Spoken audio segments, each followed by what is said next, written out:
पुरुषों में अगर हम लोग आए तो पुरुष में भी सिमिलरली या तो किसी जेनेटिक रीजन के चलते, जैसे क्लिनफिल्टर सिंड्रोम हुआ जिसमें कि XXY क्रोमोसोम रहता है XY के बदले, उनमें टेस्टिस के अंदर में स्पर्मेटोजेनेसिस स्पर्म्स नहीं बनते हैं, तो बिल्कुल इनमें 0 स्पर्म्स रहते हैं और इनमें किसी भी द्वारा टेक्निक के द्वारा इलाज करना बहुत ही मुश्किल होता है। उसी तरह अगर बचपन में मम्प्स और काइटिस हो जाए, है ना, मम्प्स एक तरह का वायरल इन्फेक्शन होता है, जैसे आजकल कोरोना फैला हुआ है, चिकन पॉक्स था, उसी तरह मम्प्स एक वायरस होता है जो कि गला जिसमें फूल जाता है, बच्चों में होता है। तो यंग लड़कों में होने से मम्प्स बचपन में वो टेस्टिस को भी प्रभावित कर सकता है, टेस्टिस भी फूल जाते हैं और समय पे इलाज नहीं होने से वो स्पर्म बनने की जो प्रक्रिया होती है वो खत्म हो जाती है।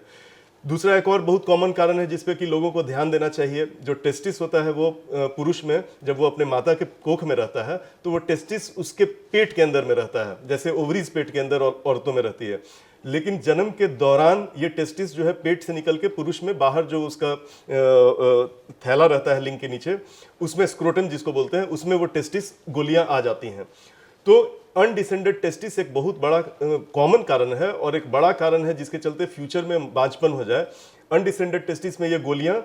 पेट में ही रह जाती हैं। तो अगर कोई लड़का पैदा होता है तो खुशी तो लोग मनाते ही हैं, साथ में वो देख लेना चाहिए कि उसकी गोलियां जो है उसके नीचे थैले में है कि नहीं, इसलिए कि नहीं रहने से सिंपल दवा के द्वारा या सिंपल बाद में सर्जरी के द्वारा भी अगर 6-7 साल के अंदर इसका हम लोग डायग्नोसिस कर लेते हैं और ट्रीट कर देते हैं तो कोई प्रॉब्लम नहीं है। 7-8 साल तक अगर वो पेट में रह जाता है तो वो टेस्टिस जो है वो तभी काम करता है जबकि बॉडी के टेम्परेचर से 2 डिग्री सेंटीग्रेड कम टेम्परेचर पे बॉडी के बाहर में रहे। बॉडी के अंदर रहने पे वो नष्ट हो जाता है 7-8 साल तक आते आते। तो बाद में अगर किसी को शादी के बाद पता चले कि उसको अनडिसेंडेड टेस्टिस है तो उसे निकालने से उसका कोई फायदा नहीं होगा, उसका ऑलरेडी परमानेंटली लॉस्ट हो चुका रहता है।